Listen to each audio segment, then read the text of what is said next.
If you aren't careful, a sea day on a ship as massive as NCL Bliss can feel more exhausting than a port day.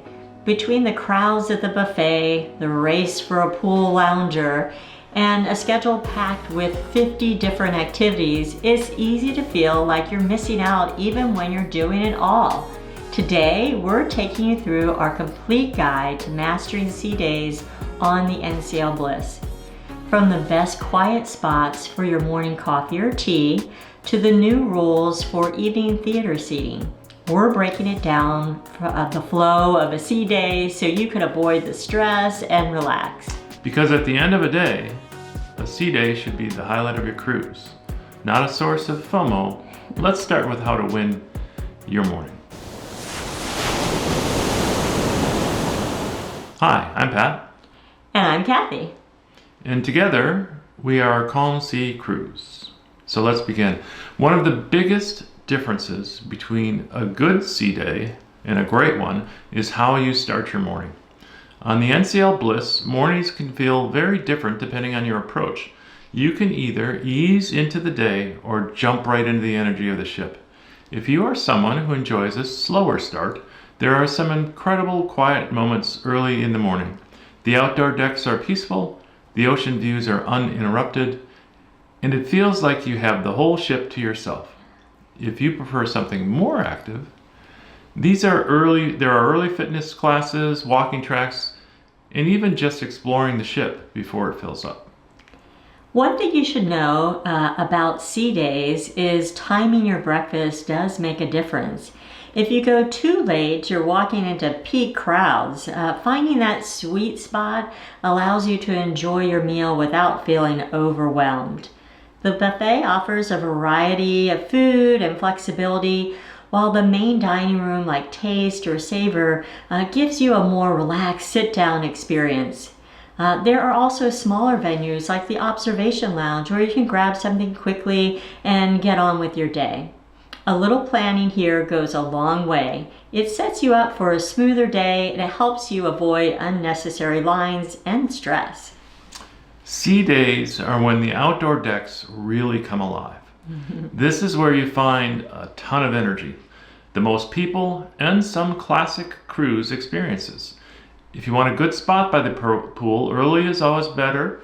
As the day goes on, it becomes more crowded and more competitive.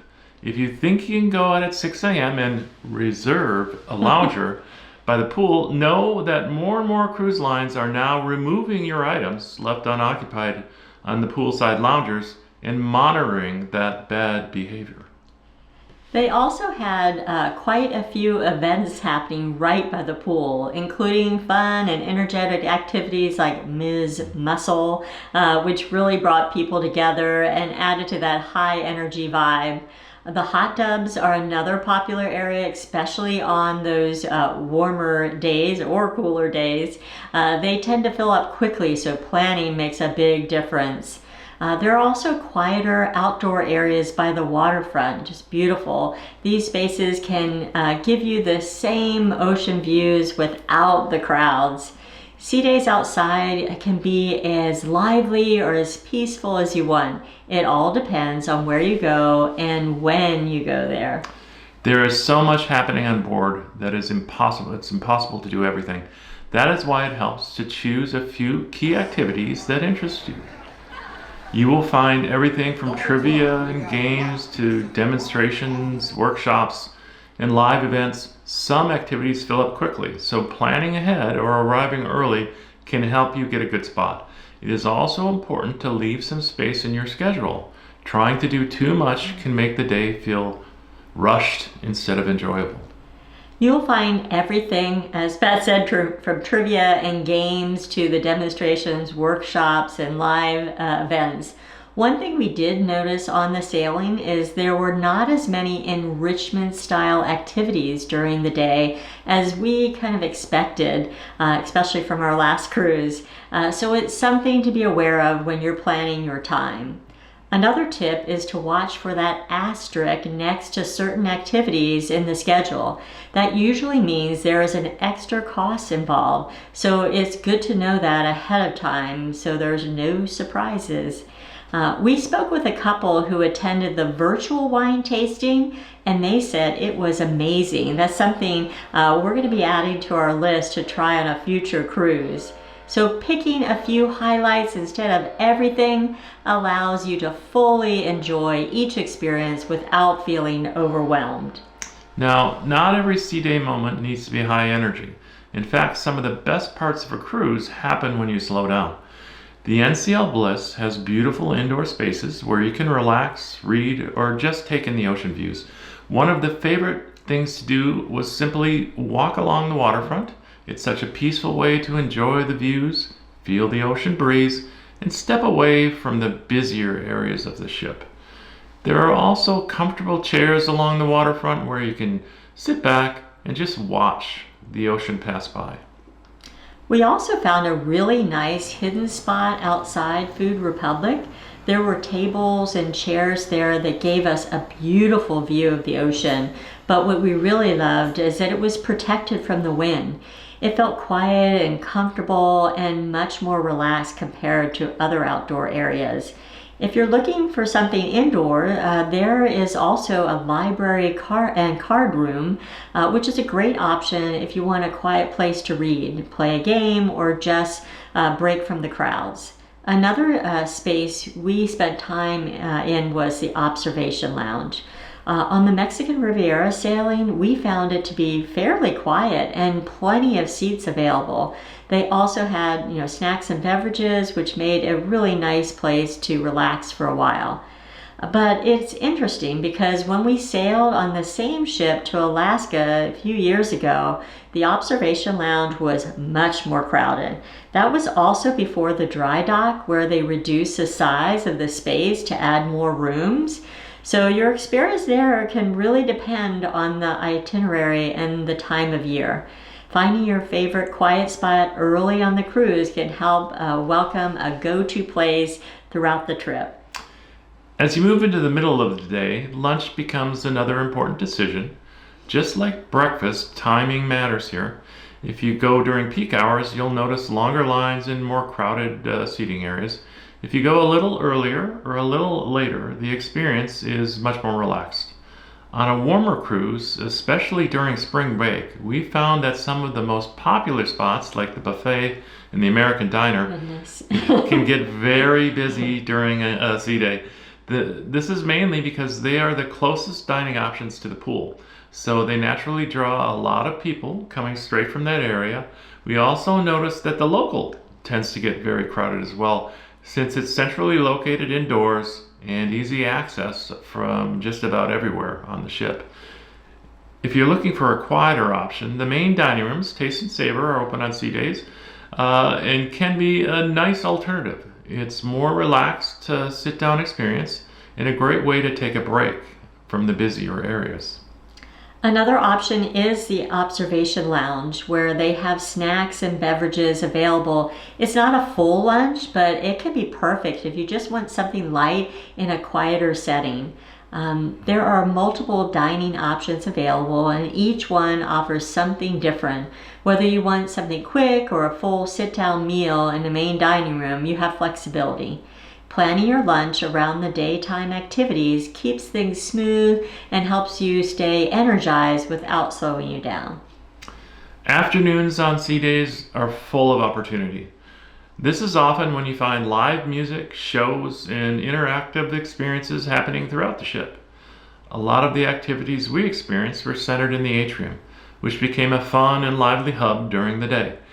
That is where we were able to watch trivia, a sushi making demonstration, and even behind the scenes curtain style presentation, which gave us an interesting look at what happens behind the scenes for 3 of the members of the Choir of Man production show. There are also other great ways to spend your afternoon, depending on what you enjoy.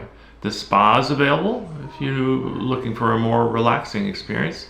Just keep in mind the most services do come with an extra charge, and of course there is always the casino. I tried my luck there a little bit, and let's just say it was the expected outcome. Not that good. If you want to stay active, they do have the fitness center. That's another great option. It's a nice way to balance out all the amazing food on board.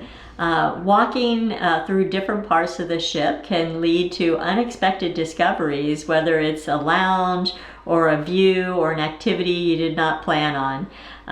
We also spent time in the theater where we watched, it was the crew talent show, which was so much fun and well done. And at the end, they brought out crew members from all different departments and introduced them. And it was such a great moment to see everyone come together. The entire audience was applauding and really gave you a deeper appreciation for everything they do behind the scenes. Sometimes the best moments are the ones you did not schedule. Staying open to exploring can lead to some of your favorite memories. As the day transitions into evening, your focus shifts to dining and entertainment. Dinner on sea days can be a highlight of the entire cruise. You have options ranging from casual dining to more elevated experiences, and each one offers a different atmosphere. If you want to try a specialty dining restaurant, you have a lot of time to get ready, enjoy the experience, instead of rushing back from a port day. One thing that really stood out to us is how the servers work together. It is amazing to watch how smoothly everything flows and how they move in unison to take care of everyone. There are many specialty dining options available, but you have to make sure that you've made reservations ahead of time. These offer a different view and different feel in the menu. You can be a nice way to change things up during your cruise. And for us, having access to the Haven restaurant was a wonderful option.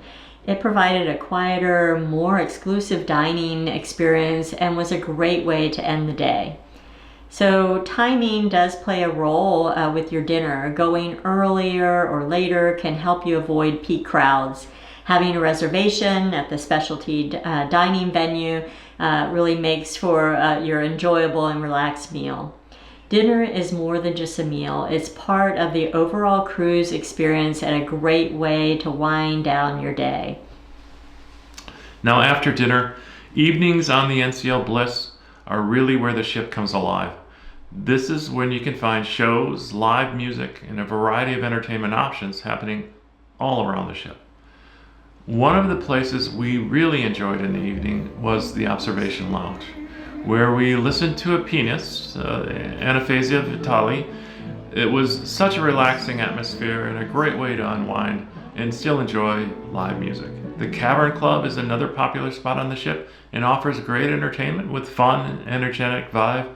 It is definitely a place where people gather for live music. You better come early or you will not get in. That is true. If you're looking for something different, the Social Club has comedy, which can be really fun, fun way to spend part of your night and enjoy some of the laughs. And of course, the NCL Bliss has fantastic production shows in the Bliss Theater. These are some of the highlights for the cruise. Yeah, we saw Choir of Men, which was outstanding. Also, the same cast performed Icons, the band. Again, amazing. Both shows were high energy and incredibly well done. NCL no longer takes reservations for shows in the theater, so come early to make sure you don't miss out. We did see people being turned away who came to the show late and the theater was full. We were staying in the Haven, so we were escorted into the theater and seated in a private section before the show started. This is a very nice perk when you're in the Haven. That made the experience even more relaxing and really added to the overall evening.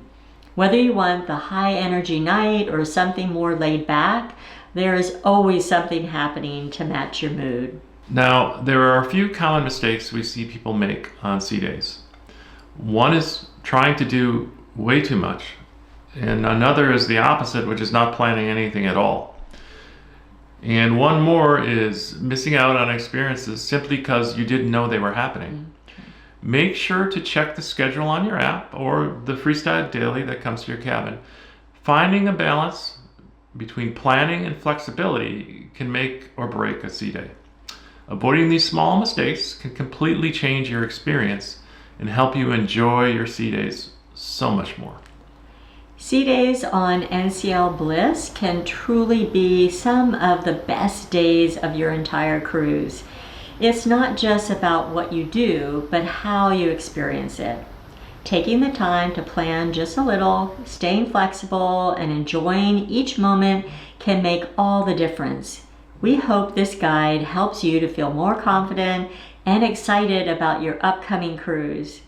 Now, if you find this video helpful or useful in any way, we would love if you would subscribe and join us for more cruise tips, guides, and real reviews.